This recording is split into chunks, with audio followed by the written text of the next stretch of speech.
Hey guys, today I'm going to be talking about some volunteer opportunities and how to get volunteering on your resume when you apply to medical schools. If you guys haven't seen this triangle before, it's a little trifecta of what you want to have when you apply to medical school. Some research, volunteering, and clinical experiences. It's okay if you don't have all three, but generally you want to have at least 2 out of the 3, and leadership is desired among any one of these 3 categories when you do apply to medical schools.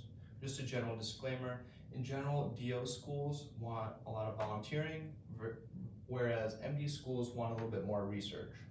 So the volunteering side, it can be clinical or non-clinical. The important thing is to have a significant experience, which you can talk about on an interview day, and that's impacted you positively and how you can bring it to the medical school you guys get into.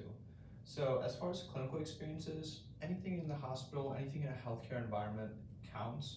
So what I did was I volunteered in an emergency room for about a few months over the summer, got about a few hundred hours, and I applied to medical school with that. Pretty much all I did was move supplies around, discharge patients, and help nurses with any other small things. Some non-clinical things you can do is, if you're passionate about something outside of the healthcare environment, for example, for me, it's the criminal justice system. So I volunteer with a organization called the Innocence Project that works on trying to get innocent people out of prison.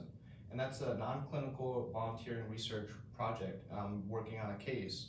So as long as you do something you're passionate about and something you can talk about and something that brings a little bit of value to the medical school, that's pretty much all you need to do.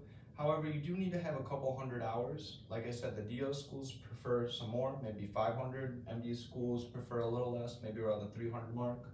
And leadership is prioritized in any category. So if you can get some leadership in volunteering, maybe for example that clinical scenario what I was talking about when I was in the ER, what you could do as a leadership role or from that standpoint is I could train the new volunteers. This is where you put the sheets, this is how you discharge patients, this is the paperwork you gotta finish.